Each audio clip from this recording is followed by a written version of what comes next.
प्राचीन भारतीय ज्ञान और मीमांसा के इस अद्भुत विश्लेषण में आइए एक साथ गोता लगाते हैं। आज हम एक ऐसे व्याकरणिक और दार्शनिक रहस्य को सुलझाने वाले हैं जो एक बेहद तकनीकी कर्मकांडीय नियम पर टिका है। ये देखना वाकई दिलचस्प है कि कैसे प्राचीन विद्वानों ने एक पवित्र धागे, जी हाँ, यज्ञोपवीत या जनेऊ से जुड़े महज एक वाक्य की व्याख्या करने के लिए पूरी की पूरी एक वैधानिक अदालत खड़ी कर दी। ये सिर्फ व्याकरण नहीं है, बल्कि तर्क और न्यायशास्त्र का बिल्कुल सर्वोच्च स्तर है। आज की इस चर्चा के मुख्य पड़ाव कुछ इस प्रकार रहने वाले हैं। प्राचीन कर्मकांड की पहेली, धागे की 3 स्थितियां, नियम और प्रशंसा के बीच का अंतर, एक वाक्यता का नियम, उपमा और अतिशयोक्ति, और अंत में इसका अंतिम दार्शनिक फैसला। तो चलिए बिना देर किए आगे बढ़ते हैं। आइए सबसे पहले बात करते हैं हमारी इस प्राचीन कर्मकांड पहेली की, जो मीमांसा सूत्र 3.4.9 पर आधारित है। मीमांसा सूत्र का ये हिस्सा बहुत ही अहम है। विधिना चैकवाक्यत्वाद। सुनने में ये सूत्र शायद छोटा लगे, लेकिन सच मानिए इस पूरे विवाद का केंद्र बिंदु यही है। इसका सीधा सा अर्थ है, एक ही वाक्य होने के कारण इसे मुख्य विधान के साथ जोड़ा जाना चाहिए। अब ये छोटा सा सूत्र शाबर भाष्य और तंत्रवार्तिक जैसे आधारभूत ग्रंथों में इतनी गहन और जबरदस्त विद्वत्तापूर्ण चर्चा को जन्म देता है कि कोई भी हैरान रह जाए। पूरी की पूरी मीमांसा का ढांचा शब्दों की बिल्कुल सटीक व्याख्या पर टिका है, और ये सूत्र उसका एक बेहतरीन जीता जागता उदाहरण है। अब इस पूरी बहस की जड़ तक पहुंचने के लिए जनेऊ या पवित्र धागे की 3 स्थितियों पर एक नजर डालते हैं। प्राचीन ग्रंथों के अनुसार इस पवित्र धागे को पहनने के 3 अलग अलग तरीके बताए गए हैं। पहला है उपवीत, जो देवताओं के लिए किए जाने वाले दर्श पूर्णमास जैसे यज्ञों में पहना जाता है। दूसरा तरीका है प्राचीनावीत, जो पूरी तरह से पितरों या पूर्वजों के कर्मकांडों से जुड़ा है। और तीसरा है निवीत, जो मनुष्यों से संबंधित है, जैसे कि मेहमानों के स्वागत के समय। यहाँ गौर करने वाली बात यह है कि हर शारीरिक शैली को एक विशिष्ट ब्रह्मांडीय दर्शक के साथ कितने शानदार तरीके से जोड़ा गया है ना दिलचस्प? और बस यहीं से हमारा असली विवाद जन्म लेता है। क्या ये निवीत का उल्लेख महज एक नियम है या सिर्फ एक प्रशंसा? विद्वानों के बीच की इस असली बहस को समझने के लिए हमें मीमांसा न्यायशास्त्र की 2 बहुत ही महत्वपूर्ण परिभाषाओं को समझना होगा। मीमांसा में किसी भी वाक्य को मुख्य रूप से 2 में से एक श्रेणी में रखा जाता है।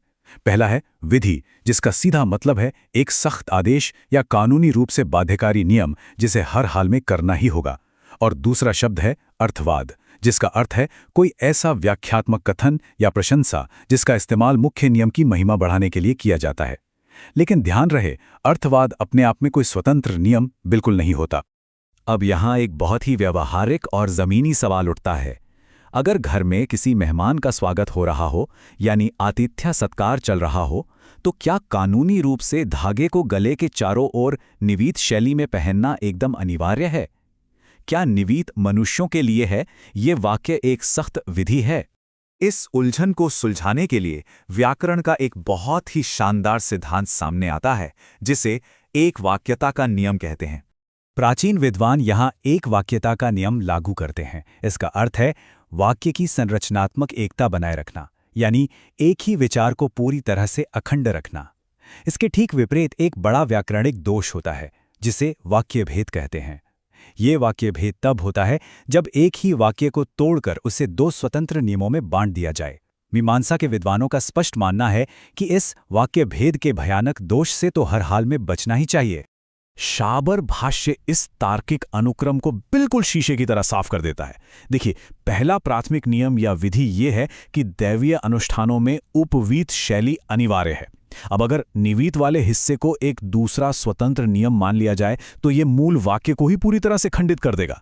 इससे वाक्य भेद का दोष पैदा होगा और नियम आपस में निर्भर हो जाएंगे, जो तार्किक रूप से बिल्कुल गलत है। इसलिए व्याकरण का सीधा सा तकाजा है कि इन दोनों वाक्यांशों को मिलकर एक ही एकीकृत विचार बनाना ही चाहिए। तो सवाल यह है कि अगर निवीत का जिक्र कोई नियम नहीं है तो फिर इसे लिखा ही क्यों गया? चलिए इसे उपमा और अतिशयोक्ति के नजरिए से समझते हैं। इसका उत्तर बहुत ही चतुराई से दिया गया है। असल में मुख्य विषय को ऊंचा उठाने के लिए ही दूसरों की अतिशयोक्ति की जाती है। कहने का मतलब यह है कि उपवीत शैली की प्रशंसा करने के लिए ही अन्य शैलियों से उसकी तुलना की गई है। ये बिल्कुल वैसा ही है जैसे कोई ये कहे कि अरे ये तो अभिनेताओं की पोशाक है, केवल ये जोर देने के लिए कि कोई विशिष्ट व्यक्ति, मान लीजिए देवदत्त, कितने शानदार कपड़े पहने हुए हैं। यहाँ अभिनेताओं का उल्लेख कोई नियम नहीं है, बल्कि महज तारीफ करने का एक तरीका है।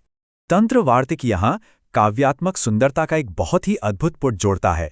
दुनिया के कुछ सबसे प्रसिद्ध और अविभाज्य जोड़ों की उपमा दी गई है, जैसे वशिष्ठ और अरुंधति, चंद्रमा और रोहिणी, या फिर नल और दमयंती। इन पौराणिक और प्राकृतिक जोड़ियों का उदाहरण देकर ये समझाया गया है कि जैसे ये जोड़े एक दूसरे के लिए ही बने हैं, वैसे ही उपवीत शैली प्राकृतिक रूप से दैवीय अनुष्ठानों के साथ पूरी तरह से मेल खाती है।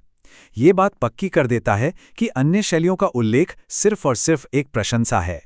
इन सब शानदार दलीलों के बाद आइए हम अंतिम दार्शनिक निर्णय पर आते हैं।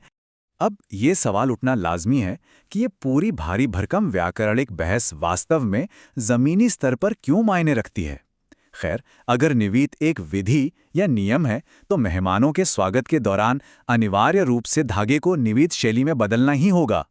लेकिन अगर ये केवल एक अर्थवाद या प्रशंसा है तो मेहमानों के आने पर धागे की शैली को बदलने की कोई आवश्यकता नहीं है। यही इसका सबसे बड़ा व्यवहारिक पहलू है। और प्राचीन विद्वानों का अंतिम फैसला यह निश्चित रूप से एक अर्थवाद यानी प्रशंसा ही है। निवीत शैली का उल्लेख केवल दर्शपूर्णमास जैसे दैवीय अनुष्ठानों के लिए उपवीत शैली की महिमा का गुणगान करने के लिए किया गया है। यह आतिथ्य के लिए कोई भी नया नियम बिल्कुल नहीं बनाता है। यह फैसला व्याकरण और तर्क की एक बहुत ही शानदार जीत है। आज की ये प्राचीन व्याकरणिक अदालत पाठ्यव्याख्या के संबंध में एक बहुत ही गहरा सवाल छोड़ जाती है। जब हम प्राचीन ग्रंथों को पढ़ते हैं तो कितनी बार ऐसा होता है कि महज एक काव्यात्मक जोर या प्रशंसा को एक सख्त कानूनी नियम समझने की भारी भूल हो जाती है। शायद शब्दों के पीछे छिपे असली ढांचे को समझना ही सच्चा ज्ञान है।